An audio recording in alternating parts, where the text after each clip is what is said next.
Friends, তোমাদের সবাইকে আমার অনেক অনেক ভালোবাসা, শুভেচ্ছা রইল। আমি আবার ফিরে এলাম শিখার জীবনের সত্যির 30 পার্ট নিয়ে।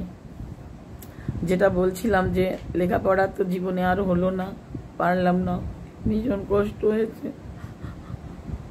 তারপর তো শ্বশুর বাড়িতে এত কাজ, পাট বাছা, পাট মেলা, পাট কাটি শুকানো, ধান চাল সর্ষে গম, তারপর ছোলা মুসুরির ডাল, গম, ধান তো বছরে 3 বার ওঠে। আমি ওইটুকু মানুষ, সে কি কষ্ট হতো জানো। আমি রোজ রাত্রে আমার স্বামীর বুকের মধ্যে মাথা রেখে কাঁদতাম, রোজ কাঁদতাম।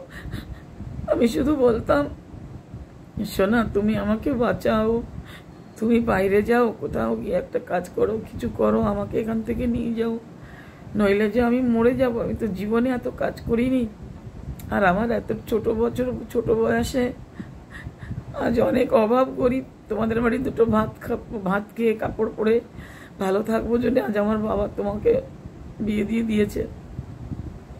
কিন্তু আমি কি এত কষ্ট করতে পারি? আমার কি এতটা করার শক্তি ক্ষমতা আছে বলো তো? তুমি আমাকে নিয়ে চলো, নিয়ে চলো। বলতো আচ্ছা ঠিক আছে, দেখছি, চেষ্টা করছি কিছু। আর জানো, আমার স্বামী না ভীষণ কাজ করতো। আমার শ্বশুর মশাইয়ের বাবা মা ভক্ত তো 1 নম্বর ছিল, আর তারপরে বাবা মার কে প্রচুর যত্ন করতো, ভালোবাসতো। কিন্তু বাবা না, মা তো যেমন তেমন, বাবা কেমন যেন করতো। আমার স্বামীরে না মোটে ভালোই বাসতো না, প্রচুর কাজ করতো, চাষবাস দেখা, সারা রাত জেগে জেগে শ্যালো মেশিনে ধানের ক্ষেতে জল দেওয়া, গমে জল দেওয়া, সেই ঘাস মাটির ভেতরে শ্যালোর পাশে কোনো রকম গামছা পেতে শুয়ে থেকে থেকে রাত 3টে 2টোর সময় রাত্রে ঘরে আসতো ম্যাক্সিমাম সময়।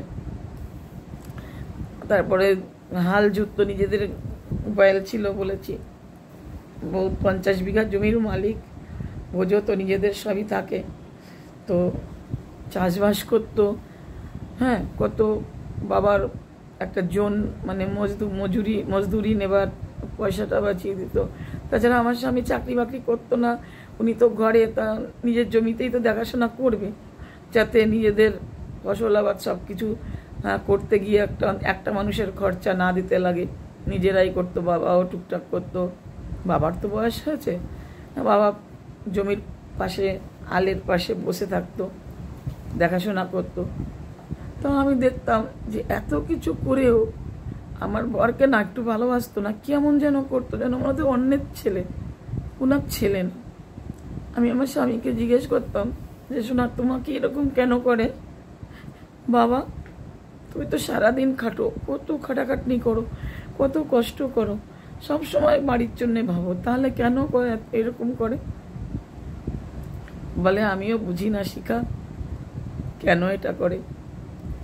আর জানো বন্ধু, তোমাদের না একটা কথা বলা হয়নি, আমার যে শিখা নাম, এই শিখা নাম আমার স্বামী দিয়েছে। বিয়ের পর ওনার ঘরে এসে আমাকে শিখা নাম দিয়ে প্রথম উনি ডাকা শুরু করলো, শিখা। আর তোমাদের একটা কথা বলি, মানে শিখা নাম দিয়ে ওই যখন মানে প্রথম রেশন কার্ড তৈরি হতো, তখন উনি ভীষণ চালাক, চতুর, বুদ্ধিমান ছিল। তো উনি ওই রেশন কার্ড যখন সবাই নাম নিচ্ছিল, তখন না উনি বাংলাদেশে ওয়াইফ আছে বলে ওই শিখা নাম দিয়ে দিয়েছে, আর 2টো সন্তান আছে তাদের নাম দিয়ে দিয়েছে। না না না, 2টো সন্তানের নাম দেয়নি, কারণ সন্তানের নাম দিলে তো হবে না, সন্তানের তো নাম তো ম্যাচ করবে না। আমি তো আমার বাচ্চাদের নাম মনে মনে ভেবে রেখেছি। তো যাই হোক, আমারটা বাবা মা আর ওনারটা আর ভাই আর বোনদের এগুলো সব করে ফেলেছিল। তাই ওই আমাকে, আমি যাওয়ার পরে আমাকে শিখা নামে ডাকে, শিখা বলেই ডাক। তো আজকের তারিখ অবধি যা যা হয়েছে ওনার দেওয়ার নামের প্রতিফলেই আজ এরকম এতটা। তো যাই হোক, ওনাকে এরকম করতো, আমার খুব কষ্ট হতো। আর আমি এত কাজ করতাম, আমার শাশুড়ি তারপরও আমাকে দাঁতের উপরে রাখতো। কেমন করতো, ওনার নিজের 3টে মেয়ে, অথচ আর একটা পরের বাড়ির মেয়ের কষ্ট বুঝতো না।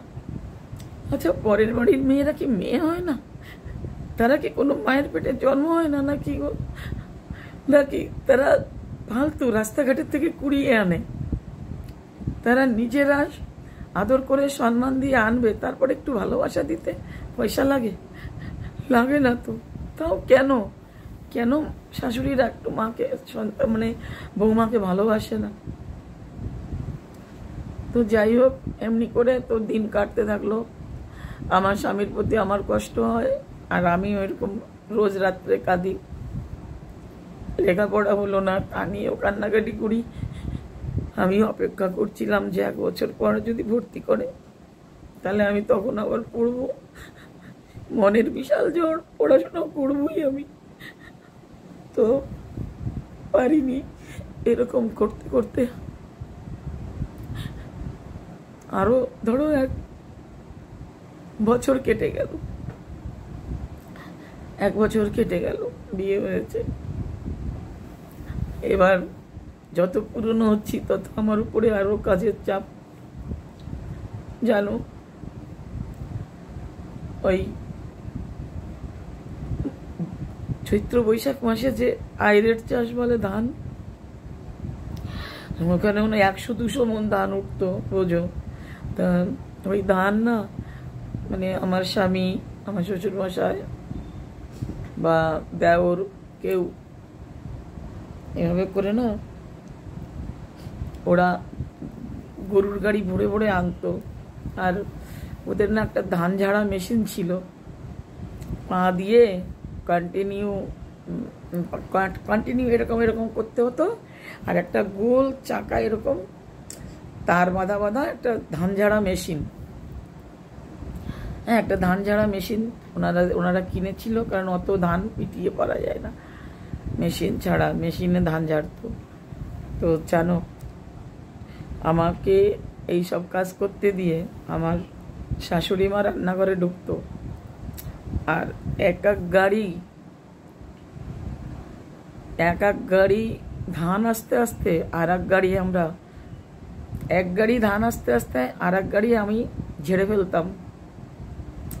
আমার সঙ্গে আর একজন কেউ থাকতো, ধরো যদি ননদ থেকেছে তো থেকেছে, বা পাড়ার কোনো বউটাও যদি ওদের কোনো হেল্প করতে থেকেছে তো থেকেছে, কখনো দেওর থেকেছে। মানে দুদিকে একজন ধানের ঢিবি করে দেয়, মানে হাতের সামনে পেতে হবে, পাটা সরিয়ে তো ধান আনা যাবে না, ধানের আটিয়ে আনা যাবে না। তো একজন হেল্প করতো, আর দুপাশে ধান সমানে দিতে থাকতো। আর আমরা বাঁ দিক দিয়ে তুলে তুলে, কেউ ডান দিক দিয়ে, বাঁ দিক দিয়ে তুলে তুলে ধান ঝেড়ে ফেলতাম। এক গাড়ি আসার আগে ধান ঝেড়ে ফেলতাম, আবার আর এক গাড়ি আসতো, আবার এইভাবে করেই গেছি কাজ। এদিকে পেটে খিদে, বলে না শাশুড়ি যে যাও 2টো ভাত খেয়ে নাও। প্রচুর কষ্ট দিয়েছে আমাকে, কিন্তু জানো, আমি কোনোদিন তাকে খারাপ তখনও দেখিনি। কারণ আমি একটা জিনিসই জানতাম যে মা, উনি তো আমার মা, জন্ম দেয়নি তাতে কি হচ্ছে, আজকে আমার স্বামীটাকে তো জন্ম দিয়েছে। তো আজ ওনার জন্যই তো আমি স্বামীটা পেয়েছি। তাই ওনার ঋণ জীবনে ভোলা যাবে না। উনি যা পারে বলুক, আমি কোনোদিন ওনার উপর একটা কথা বলিনি, কষ্টও দিইনি। অনেক কাহিনী আছে তোমাদের, আমার